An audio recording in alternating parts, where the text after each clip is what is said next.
Tout le monde, bonjour particulièrement aux baluchonneuses. 25 ans de baluchon. Ouh là là, ça me rend émotive finalement.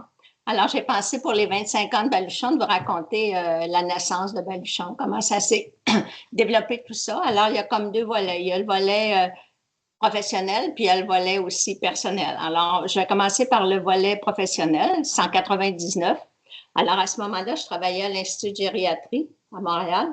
Puis, on avait créé un programme d'intervention à domicile pour les proches qui gardaient leurs personnes chez elles. Alors, moi, j'ai eu la chance et le privilège de mettre en œuvre ce projet-là, qui durait quand même quelques semaines. Donc, je suis allée à domicile maintes et maintes fois, rencontrer plusieurs aidants. Et vite, je me suis rendu compte à quel point les aidants avaient besoin et de répit et d'accompagnement. À ce moment-là, pour avoir du répit, les seules ressources qui existaient étaient assez minces. Les gens amenaient leurs proches en hébergement temporaire et ils trouvaient ça extrêmement difficile parce qu'on demandait à la personne atteinte de s'adapter à un nouvel environnement, puis de s'adapter à de nouveaux soignants. Puis je trouvais qu'on travaillait à l'envers. Je me disais, c'était à nous à nous adapter, pas à la personne atteinte. Ça, c'était le volet répit. Le volet accompagnement, bien évidemment, les aidants étaient pris dans la tourmente des émotions. C'était difficile pour ces aidants-là. C'est la première fois qu'ils étaient en contact avec la maladie. Alors, c'était clair dans ma tête qu'il y avait besoin de répit et d'accompagnement. Ça, c'est le volet professionnel. Ah oui, puis des fois, je leur demandais, mais si je vous remplaçais pendant quelques jours, est-ce que vous iriez vous reposer à domicile? Unanimement, tout le monde disait oui. Alors, moi, ça m'encourageait. Le volet personnel, c'est que pendant plusieurs années, j'avais été directrice des soins dans un centre d'hébergement à Arvida.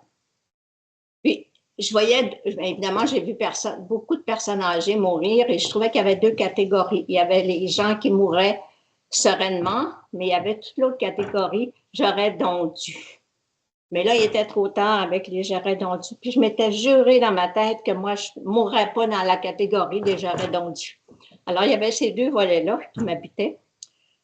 Alors, le concept de baluchon dans ma tête, c'est très, très clair, mais est-ce que je plonge? Qu'est-ce que je fais avec tout ça? Alors, quand j'en parlais, les gens me disaient, ben voyons Marie, tu as une belle job, tu aimes ça, tu as un bon salaire, tu as envie de plonger dans le vide. Puis là, pour mettre fin à toutes sortes de discussions, je leur disais, en tout cas, ça ne marche pas, j'irai vendre des fleurs au Carré Saint-Louis. Alors là, ça mettait fin à toute discussion. Et là, le hasard a tellement fait bien les choses qu'un soir, j'étais allée souper avec des amis. Puis parmi ces amis, il y avait un homme d'affaires que je connais depuis longtemps, Prosper. Alors là, il me dit, non, Marie, qu'est-ce que tu fais? Alors, je lui ai dit, ben, je travaille à l'Institut de gériatrie. J'ai dit, en tout cas, il s'appelle Michel. J'ai dit, Michel, je suis un peu gênée de te dire mon projet. Tu vas dire, elle est encore plus folle que je pensais. Alors là, je lui explique mon concept de baluchon qui était très clair. Alors là, sans en parler à sa femme qui était assise en avant de lui, il me dit, en tout cas, Marie, si t'as le gars de le faire, je te donne 25 000 $. Hein? J'ai dit, tu pourrais au moins en parler avec Marc. Ben, il dit, non, non, j'ai senti que c'était vraiment pas, c'était du petit change pour eux autres. En tout cas, bref, le lendemain matin, bien évidemment, je n'ai pas dormi de la nuit. Le lendemain matin, j'ai donné ma démission à Baluchon. Je me suis dit, là, j'ai 25 000 $ je peux vivre un an. J'ai déménagé à Verdun. Les loyers ne coûtaient pas cher, une petite piole, là. J'avais pas besoin de grand-chose. Alors, mais là, qu'est-ce que je fais? Il faut créer un organisme à but non lucratif. J'avais aucune idée comment on faisait ça. Alors, j'avais un ami, Hubert de Ravenel, qui avait fondé les Petits Frères des Pauvres à Montréal. Alors, j'ai appelé Hubert. Alors, on a eu de longues discussions, mais la première phrase qu'il m'a dite, c'est « Écoute, Marie, je vais te citer Mark Twain, qui avait dit « Ils ne savaient pas que c'est impossible à faire, donc ils l'ont fait. » Ça a toujours, j'ai jamais oublié cette phrase-là.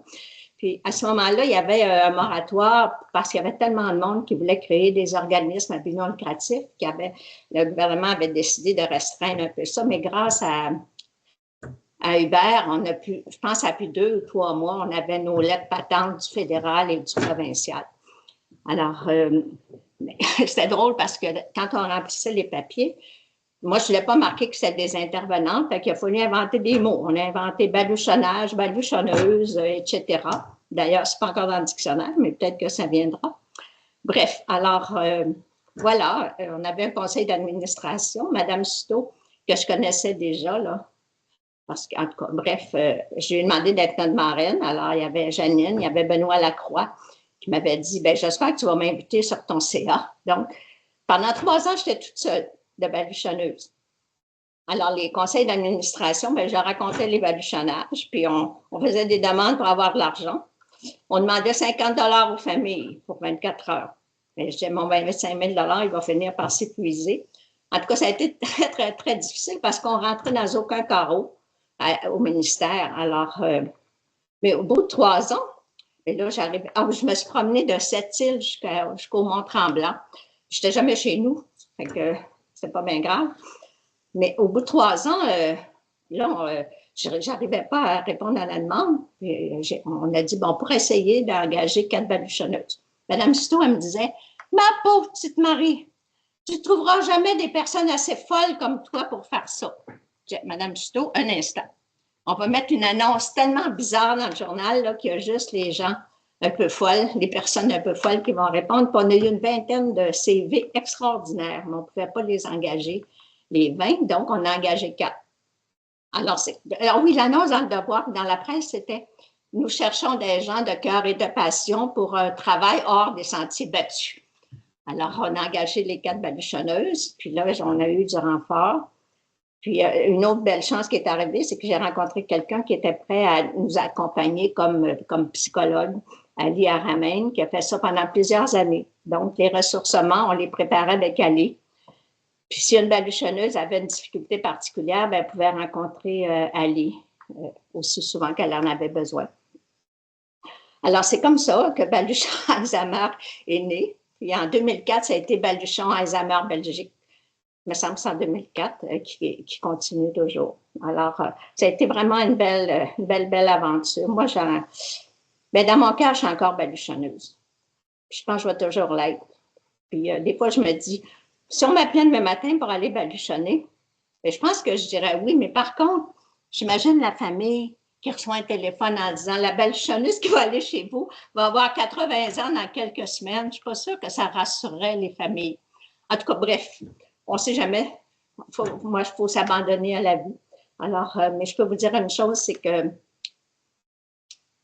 ça m'émeut de le dire, mais les personnes atteintes, c'est vraiment, ont été et demeurent mes maîtres en humanité. Ça, j'en démords pas. Ça m'a vraiment changé. Alors, voilà. Belle baluchonneur et beau baluchonneux, je présume. Je vous envoie un gros bouquet de tendresse. Je vous embrasse. Bye bye.